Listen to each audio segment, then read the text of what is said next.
wait a minute. Okay, it's on screen 9. Yeah, I got it over here now. Yeah, go ahead. Okay. So we have what I'm going to say is a continuation of the pattern that we've been talking about the last couple of days. NDX is what we're looking at, the 1-year daily bar chart. Now, we don't use our bar charts typically to make trade entry decisions, but we do use them to have an understanding of what the big picture view is. So NDX right now is trading at 46.69. The high today is 46.70.54. So we're basically trading at the top of the range. Yesterday's high was 46.69.53.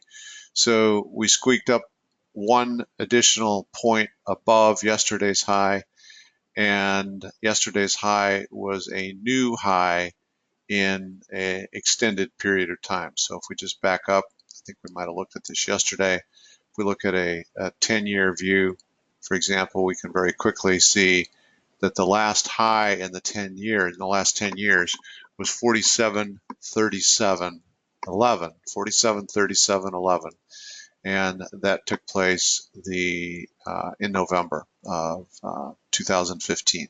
So November 2015. So we're not at a 10-year high. We're not at an all-time high, but boy, we're awfully close, being just 60 points or so away from that highest high that we've seen in 10 years. And so I pay very close attention to that because I think that that's an important data point. Now, just before we started our summary, just before I was ready to start sharing my view of the charts, I heard Michael talking about a extended time period. So, for example, we break everything down from longer time periods, which is what you're seeing on NDX here on the 1-year daily, into shorter time periods, all the way down to 3-minute, 9-minute chart signals that we look at on our Able Trend charts. So, Michael, you were talking here just a minute ago about the length of the cycle time that we're currently in on Yes, sir. NDX. What is that? Yes.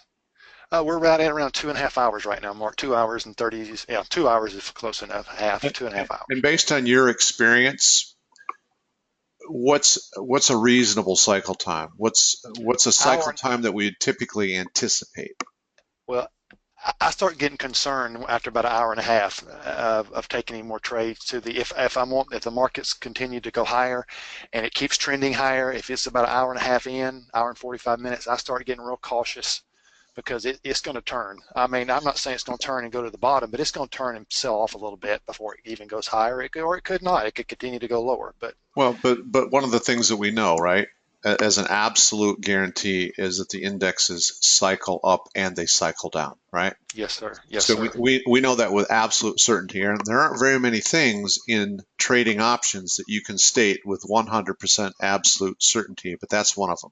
We know there are going to be up cycles. We know there are going to be down cycles. We know that those are going to take place intraday within a longer term rising pattern. We're in a longer term rising pattern, and what I've been focused on is trying to identify a point where we may be reaching a natural level of resistance.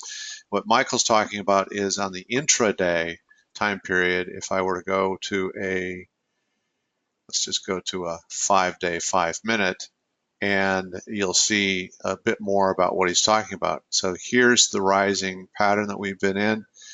Started at 9:35 this morning.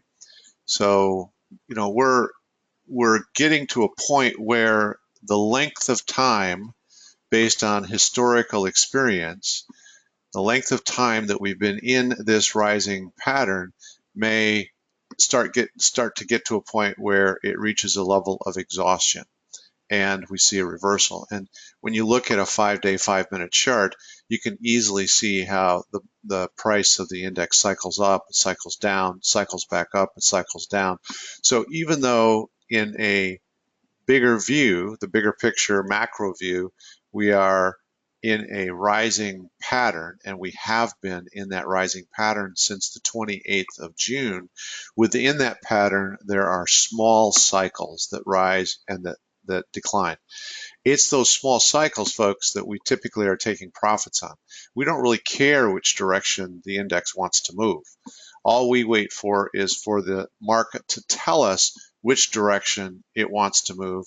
And the way it tells us that is through our Able Trend 3, 9, and 5-15-minute charts. Those are the best tools we have.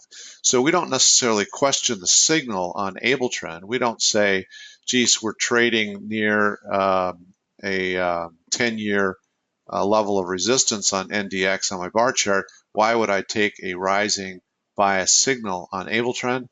It's because the Able Trend signals are going to be your gold mine. They're going to be your paycheck every week. And you want to be aware of where we're trading. I do. I choose to be aware of where we're trading relative to longer patterns. But as I've said many, many times, I only use that information to decide whether or not I'm going to be ultra conservative on my entry.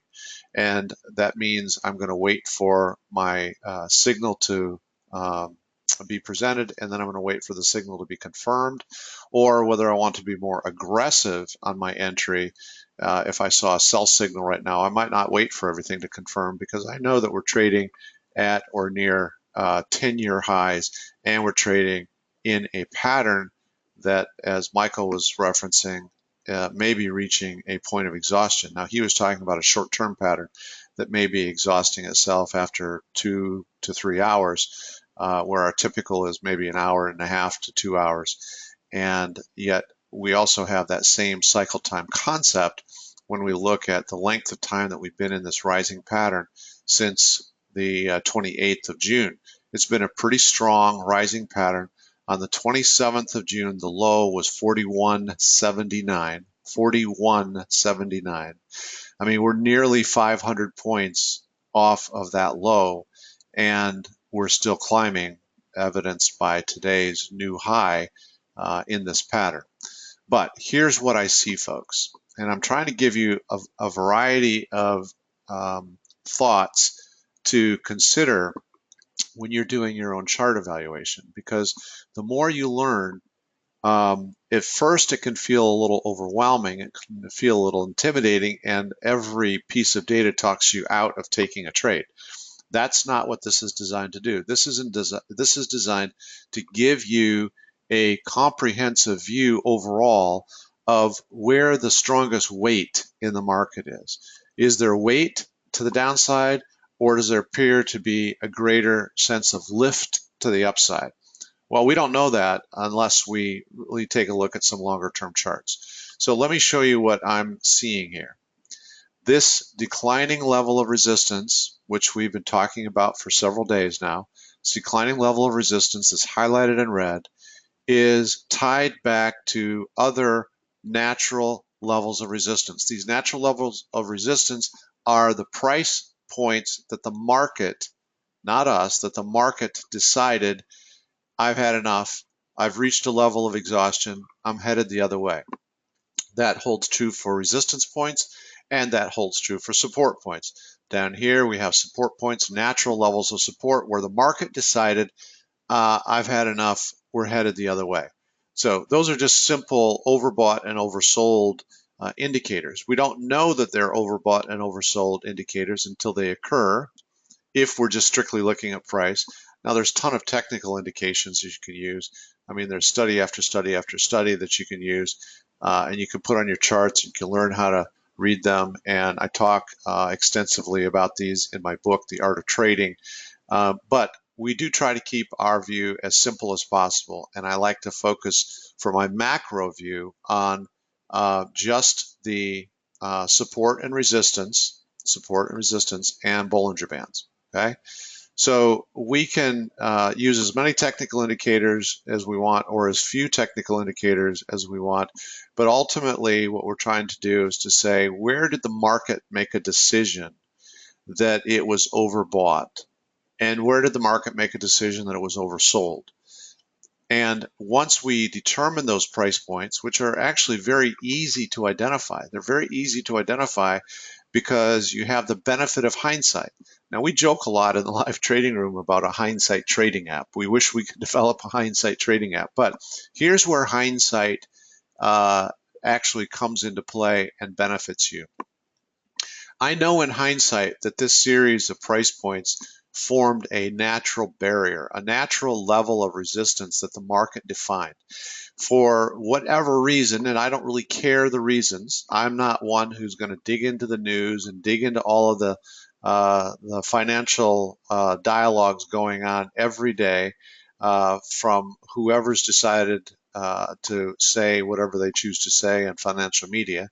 I don't really care what caused it. What I know is, looking back now, that hindsight view, these are price points that the market said, that's enough. I'm exhausted and we're headed the other way. Well, if I have multiple price points like that, and I can connect them very simply with my channel line, that starts to give me an understanding of where the market tends to reach its level of exhaustion. Now, it doesn't mean that the market won't just pause there, take a deep breath, and keep running higher. It doesn't mean that. It doesn't guarantee that. However, the longer the time period that I have been able to tie in multiple natural levels of resistance, the better off I am in terms of either validating that resistance or understanding pretty quickly that we are no longer maintaining that resistance. We're breaking through it. So let's magnify this a little bit and zoom into the last 3 trading days. I mean, you don't have to have lines on a chart to see that the last 3 trading days have pretty much been flat at their highs. Again, I probably say this more than I need to, but I want to be very clear. I'm not saying we won't go higher. What I am looking for right now is whether or not this flattening out, which happens to correspond to a nearly sideways line of resistance, and also ties back to prior natural levels of resistance, I can very quickly determine whether we are stalling at that line, which it appears we are right now, or whether we are breaking above that natural level of resistance. If all of a sudden we just grew some legs and ran strongly above this level of resistance, well, then I know we have a breakout. If I don't have these lines connected to prior levels of resistance where the market had defined a top, then it's not as clear to me. Um, all it looks like to me is that we're just continuing to rise. But I don't know that that right there happens to be a very critical point in terms of evaluating where the market might be headed. By the same token, if I see these 3 bars all kind of flattening out at the same top, I mean, these bars are within 5 points of each other. The tops are. I mean, that's flat to me. When I see those, if I don't have a line of resistance that's tied back to prior natural levels of resistance, I might not as clearly recognize that there is something going on here that I need to pay attention to. So my interpretation of this is that we may, without any certainty, be reaching a point of exhaustion in this rising cycle. This rising cycle, it all sits inside of the longer term sideways channel. Now, another interesting thing here is we have a rising level of support that is running parallel to a rising level of resistance in this cycle. And what that's formed is this wedge pattern here, where for the last 3 days, resistance has been running right into this declining resistance, this mostly sideways resistance. But you can see where we've kind of reached a top each of the last 3 days. And today, when we moved lower, you can see where we came right down to support of this rising pattern and then bounced back higher. I think it's a little easier to see actually on a 10-day, 10-minute view. You can see here how we moved lower and then we moved back higher. Now, we didn't come all the way down to that support, but it doesn't change the fact that we did move lower here towards that level of rising support before bouncing higher. And this wedge pattern that is forming is a tightening range where each time we move lower, we either move down to this level of support or close to it and then move higher. And each time we've moved higher, at least the last 3 days, we've stalled at this level. We've stalled right here at this sideways resistance. The tighter we get into this range, this wedge here, the closer we are to a breakout. Whether that breakout is to the upside above resistance or to the downside below support yet remains to be seen. We'll just have to wait and see which way they break. There are other things we can look at. There are other technical indicators we can look at to give us some clues. I'll just put up a couple of them here. If I go to a 60-day, 60-minute, what I'm seeing here on the AO, this is the awesome oscillator, is a whole pattern of declining momentum. Each green bar indicates rising momentum. Each red bar indicates a declining momentum. These are 60-minute bars, but each peak is lower than the previous peaks. That wasn't true back here, but when we moved to a higher peak and momentum stalled and started to wane again, we're seeing declining momentum. And very simply, if you can take that declining momentum and you put a trend line on it, and you compare that declining momentum to price activity during the same period of time, and we've got rising price, the difference between rising price trend, declining momentum trend is what we call the divergence, right? One is rising, one is declining. It is divergence between the two, and eventually what we're going to see is price is going to snap back down. It's like stretching a rubber band between those two divergent trend lines, and price is going to snap back down because, very simply, you cannot continue to see prolonged rising price with weakening, or no momentum. Okay. Now, that doesn't mean that price can't continue to move higher for a while, but eventually the price is going to snap back. So I'm going to go out on a limb here, and I'm just going to say that when we break out of that wedge pattern, I believe there is a greater bias to at least a small pullback in the price. And I believe I showed this yesterday, but if you just put a simple Fibonacci retracement grid on the low of the 27th and the high of today, a simple 50% retracement would take us down to around the 44.26 level. Now that number is going to continue to change because if we go higher, it's going to stretch the Fibonacci retracement grid. If we start to move lower here, then that 50% retracement would be 44.26. Even a 38% retracement would be 44.84. You're seeing some pretty healthy potential declines in this. So we take all that into account, and I'm going to emphasize again, we don't use this to decide our entries.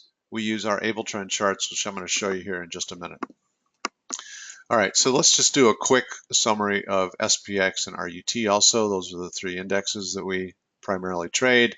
And what do we see? I have not made any adjustments to the channel on SPX today. We see that 21.7, so 2 days ago we had a new all-time high in SPX. Yesterday we came up short of that new all-time high by a point or so, and today we came up short by about 2 points from that all-time high. So that tells me that we've stalled right there. Even before we hit that new all-time high of 21.75, we had 4 days of trading that was kind of flat. So we've had about 7 days of trading that are reasonably flat and all walking parallel to that line of resistance. And we know because of our prior analysis that that line of resistance ties back to prior price areas, price activity where the market decided, I'm done, we're headed the other way, I'm done, headed the other way, I'm done, we're headed the other way, et cetera, et cetera. So those are prior price points that have helped us define that we could potentially, without any guarantee, be at a level of resistance. But then again, we have another level of resistance, which I won't get into extensively here, that is up around the 2245 range. We could see us break out of this resistance and head up there. But we'll wait for the market to tell us actually which direction it wants to move. And then RUT. RUT is actually the clearest picture of what I've been describing on NDX and SPX. Look at here, we've got 3, 6, 9 days of stalling at the same price level. And this is the type of activity that kind of frustrates us sometimes in the live trading room, because those of you who are full-time members in the live trading room will hear Michael frequently say, with a big sigh, yep, it's just kind of another choppy day. And this is the chop that you see. It's just trading in a very tight range, and it's trading at a line of resistance that's kind of acting like a brick wall. We've not yet seen RUT really break above that that sideways line of resistance. We might in the next couple hours or the next couple of days or the next couple of weeks. I don't know. But right now, the market's message to me personally is I'm just taking a breather. We're stalling out here a bit. And after that, we have to wait for the market to tell us whether or not it wants to move higher or move lower. Again, if I look at my intraday AO, you can see that momentum has moved down to practically nothing, hugging so tight to the zero line you can hardly even see any indication of momentum. Those are indications and clues to me that we could potentially see a higher probability of a decline on this breakout than a rise. And again, I'm going to use that information so that on my able trend charts, when I see a buy signal, I'm going to take the buy signal if I am looking for a trade, but I'm going to be very cautious in terms of my entry. I'm going to wait for the signal to confirm itself completely, and I'm going to go out of the money instead of in the money like we often do, but I'm going to go out of the money so that if this does reverse after I open that call, that long call, that I can manage it by quickly converting it into a call credit spread to then take advantage of the decline if the price were to reverse on me after I open that trade. One last thing I want to share with you here before we go to the able trend charts is ISRG. Now, we talked a little bit about ISRG yesterday. I'm back in an ISRG trade today. You can see here that the first trade we took was based on the Bollinger Band snap. Then we took another couple of trades, and I think we're in our third trade now. Fourth trade now for ISRG. My personal view, based on the bar charts, and then we'll jump to the able trend charts, is this: that we have an oops pattern still to satisfy down to 675.81, and we're currently trading at 687. So we've got some potential movement lower. Doesn't mean that's going to happen. We're coming off of a Bollinger Band snap, and we're coming off of a new all-time high for the stock. When I look at a 5-year view, you can see here that we're coming off of a weekly Bollinger Band snap. And what I found interesting, although I don't generally go back this far, is that on the monthly view, this is actually, well, let's see, if we go all the way back to here, this is actually the 7th month of a Bollinger Band snap on a monthly. Now, that's kind of a ridiculous pattern to trade because it can be such a long, drawn out time period. It's like turning an ocean liner around on a dime. It doesn't happen, but that's something I'm paying attention to because a Bollinger Band snap pattern on a monthly chart is an indication to me that there's going to be some sort of downward movement activity. So I decided today to open a long put, bought to open a put, but I went out in time. I went out to October. We're in the middle of July, so I went out to October for my time period, and that gives me the opportunity to do couple of things. I can just sit tight on the trade and wait for a profit to materialize, or I can cover the trade and reduce my risk by turning it into a calendar spread, turning it into a diagonal spread, and selling to open an August expiration or a September expiration or any of the weeklies in between. Have lots of flexibility on this trade, but a lot of peace of mind with being that far out, and the fact that I still see this as more potential downside opportunity. And what's interesting, last comment I'll make, and then we're going to switch over to Able Trend here. Yes, 2 days ago was a new all-time high on ISRG, and then we've moved lower. But even today's high is higher than the previous all-time high, which was back here. The previous all-time high prior to 2 days ago was 681.59, and we're trading at 687. So again, I applaud companies that hit new all-time highs and the shareholder value that that creates, but I don't believe that in the long term all-time highs are sustainable. I'm sorry, let me say that differently. I don't believe in the short term all-time highs are always sustainable. It's kind of like this momentum and energy that got you to that new all-time high, but then a lot of investors and traders are going to cash in because they recognize that that's a new all-time high, and they're going to sell, and they're going to wait for the price of the stock to move back lower, which stocks always do. They move up and they move down. They move up and they move down. Here was the up. Here's a down. We don't know if the down is complete yet. I'm saying that it's not, and that's why I'm still holding my long put on ISRG. All right. Hang on just a second here.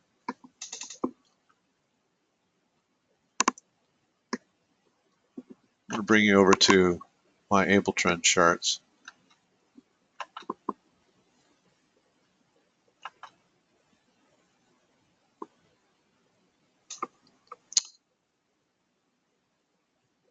All right. Can you see that okay?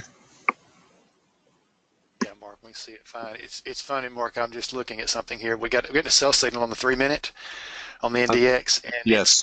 it's been exactly uh, I think 3 hours since that trend started. It Mm-hmm. started at 10 o'clock. Well, let me say this: we got a buy signal at 10 o'clock on the NDX, and then now the sell signal comes, and it's been exactly 3 hours. So, like I said in the beginning, anywhere from 2.5 hours is over length for me, but this was probably I've seen them 3 hours, but they're I'm not going to say that they're a little rare, but But anyway, so Michael, there what do you go. you tell us again? What do you do with that information? So your experience is 2 hours. So let's say you're 2 hours and 20 minutes into a trend, but you see a signal to follow that trend. What do you do with that signal?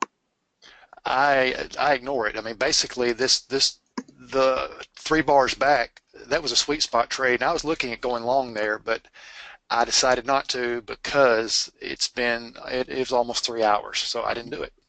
Didn't take the signal to the upside.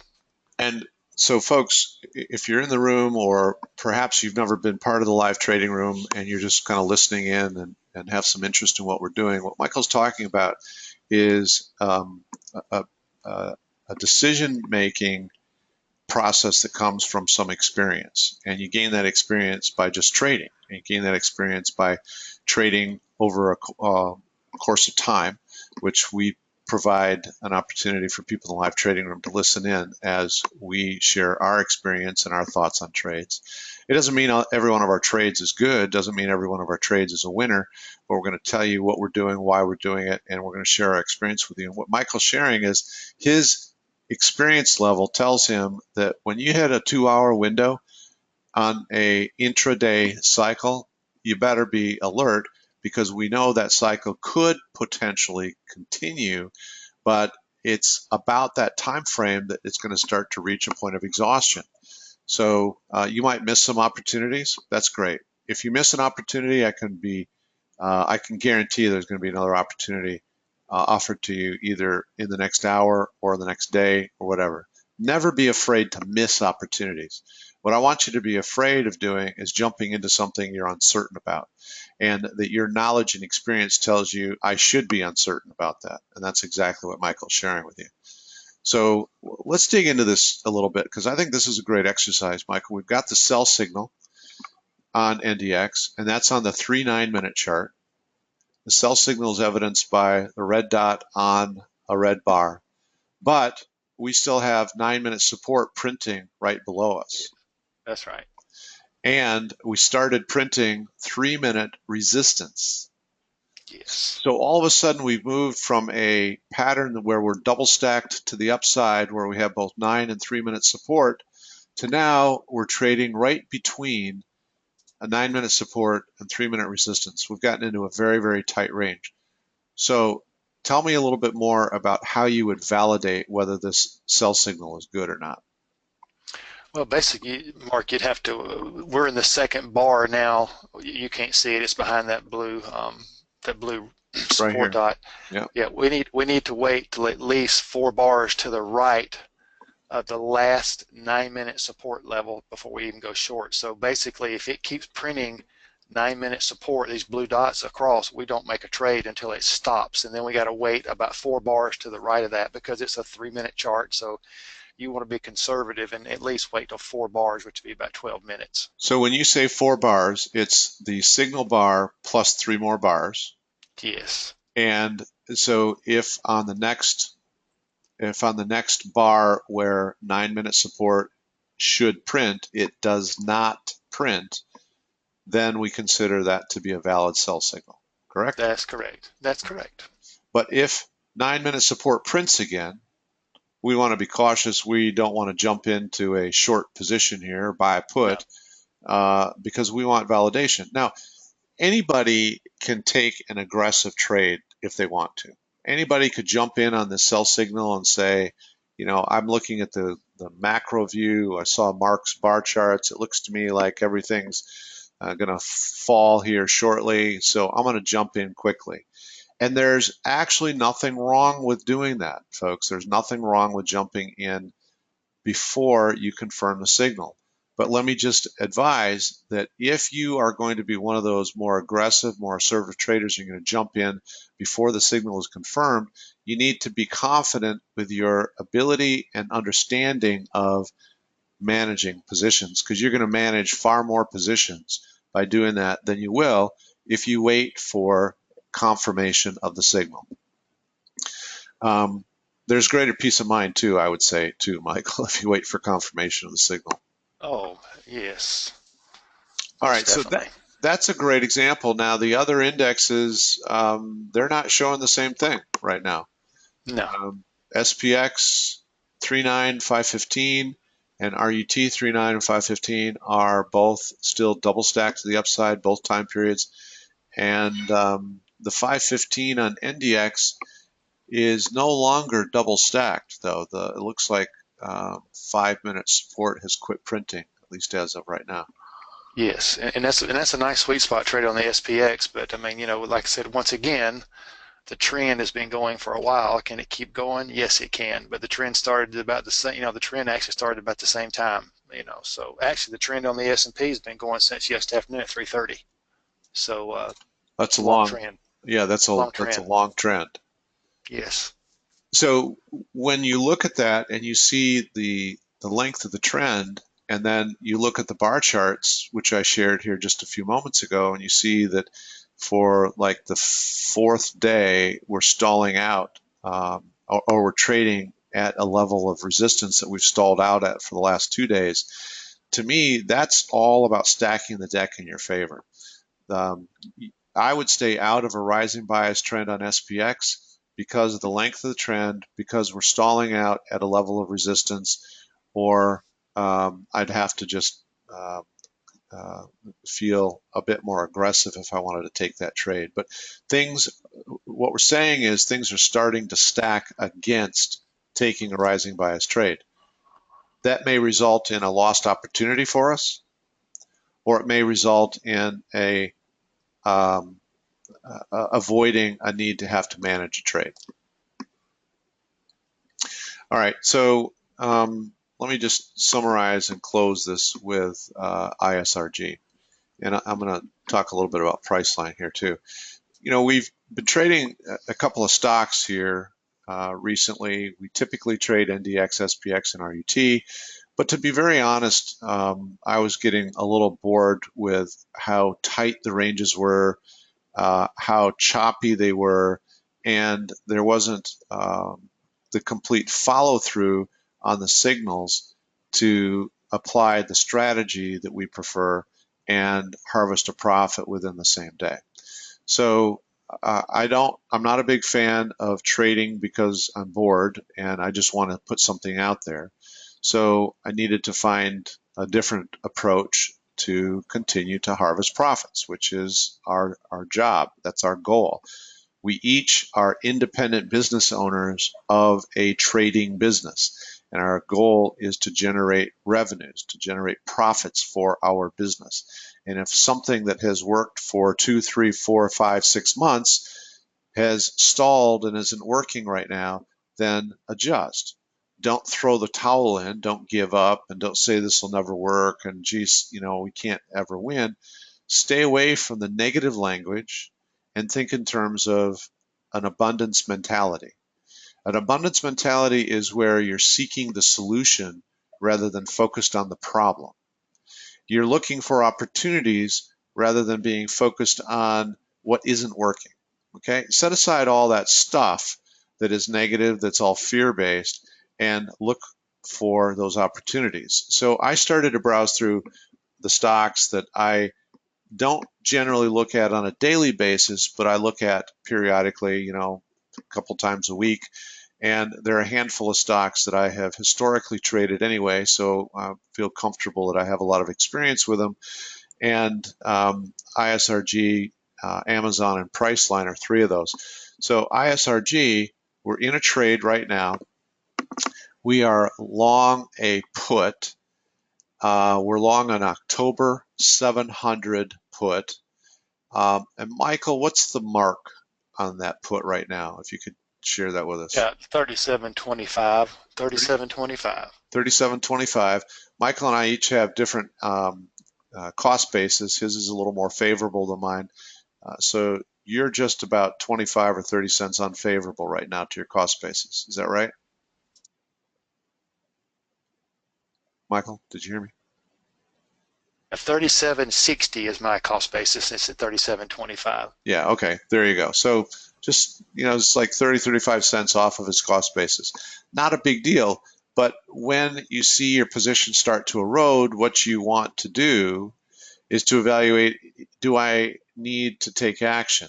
Is there something that has changed in my view of the chart that would say I need to take action?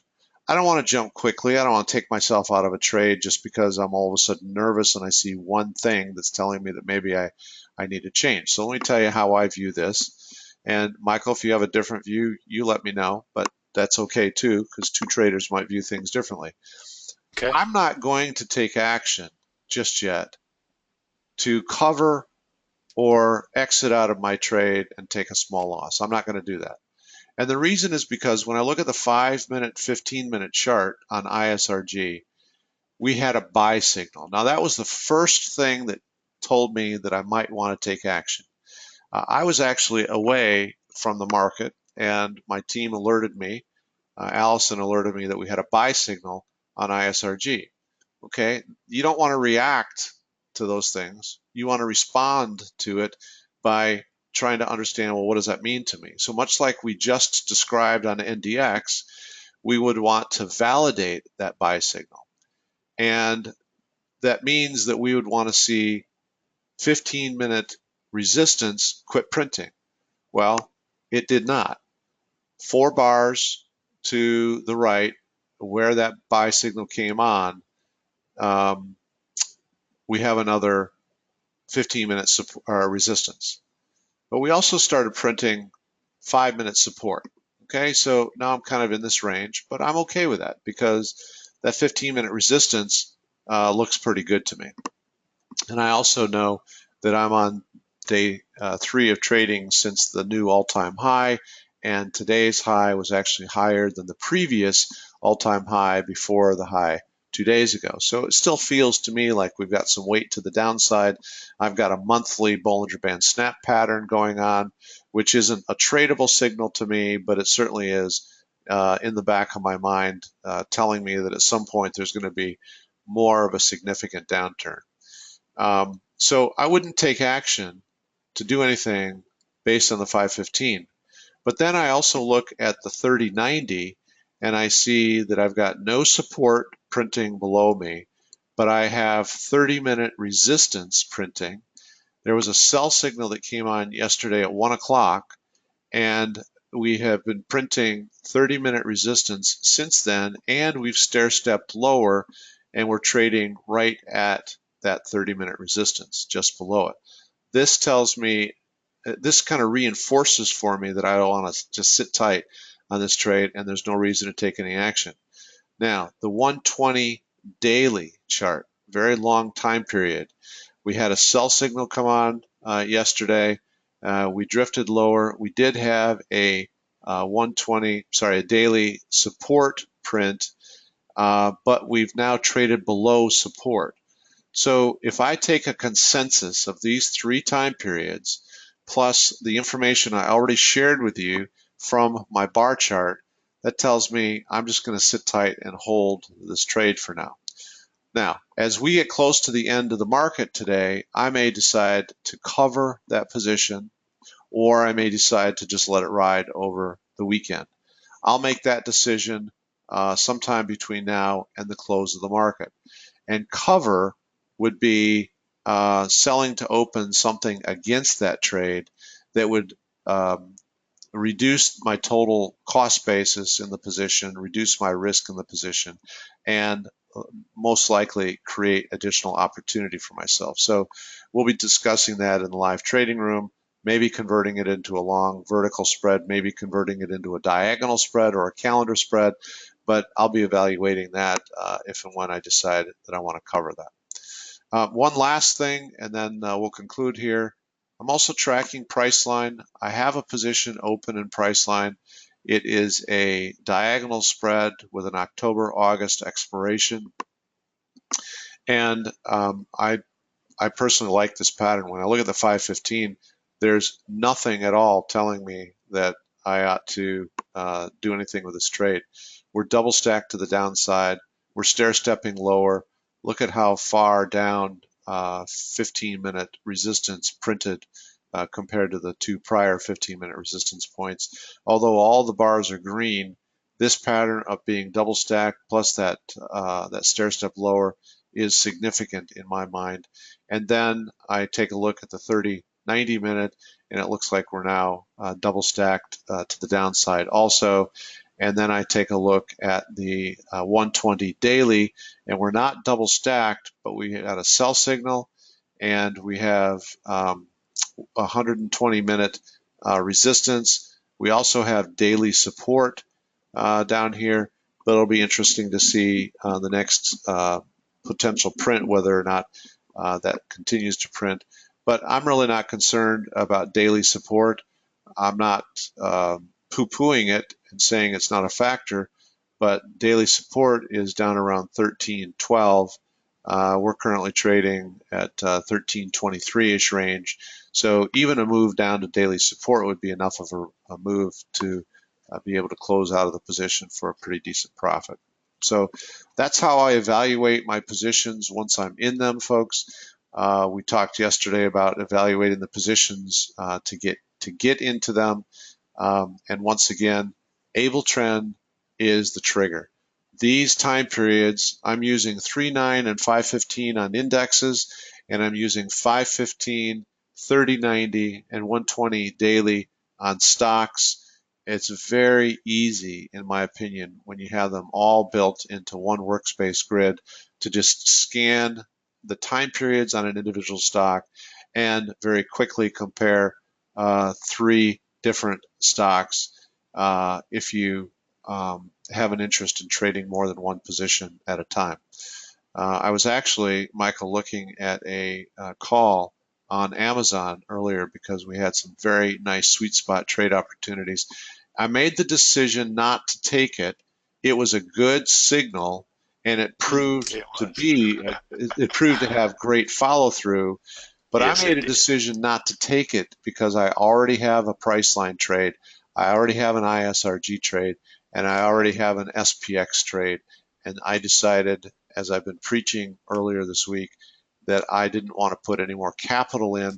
I'm going to stick with what I've got. Well, like I said, I just checked my text message and my email. I didn't get a note that where I should have bought that because I would have actually went in on that looking back at it now. So that's that hindsight you were talking about a minute ago. But Yeah. Yeah, well, we're gonna build that text capability into the hindsight app. So it's gonna tell you, Michael, if you get into this trade now, I can guarantee you 15 minutes from now it'll be good. that was a Wouldn't that be beautiful sweet sweet? spot on Amazon, though. Beautiful sweet spot there. Wow, You know, that's nice. the other thing that this shows is AbleTrend isn't just a great tool for the indexes we trade. AbleTrend is a great tool for whatever you choose to trade, whether you're trading futures, ETFs, stocks, Yes. indexes. It's just a matter of applying the same principles. So, in our Profit Accelerator program, we teach you a lot about the basics of AbleTrend and how we use the signals, and then we teach you the strategies that we use in order to take advantage of those signals. So, if that's something that interests you, then the live trading room provides daily support and reinforcement of what you learned in the Profit Accelerator program. You can certainly check it out at our website, optionsmoneymaker.com. So it's been a great trading week, actually, and we've had some nice opportunities. We've had a lot of flat spots that have been a little frustrating because it feels like nothing's happening. But then we just need to adjust and do what we can to use these great signals and go trade something else. All right, so as always, Michael, thanks for being here and hosting the live trading room. You do a No great problem. job, along with My Allison pleasure. and Aaron. And I just want to say personally thank you to everyone in the room for being part of our community of traders. It's a lot of fun to trade with a group of people. Trading is a great business, in my opinion. It is the most amazing business anybody could start if you look at it as a small business. You have no clients, you have no employees, you have no warehouse, you have no inventory, you have none of the usual things that are associated with owning and operating a small business. You have tremendous flexibility. You can work from anywhere. You can go travel. You can go visit family. You can take vacation, and you can still work if you choose to. All those positive things. But like any business, it requires a certain amount of discipline and attention to detail. The Able Trend charts are the attention to detail. The learning through the Profit Accelerator program is the way to learn how to operate your small business. So the other thing about having this as a small business is it can be very isolated if you're trading by yourself in front of a computer all day long, and it starts to lose some of its energy because we're all social creatures, and unless you really want to hibernate somewhere in a dark room by yourself, it can start to wear on you being a trader by yourself. So being part of a community, we appreciate the community of traders. We hope you do also. Even though there are four of us on my team who trade together every day, we like having the rest of you join us and appreciate you being part of our community. So have a great weekend, everybody.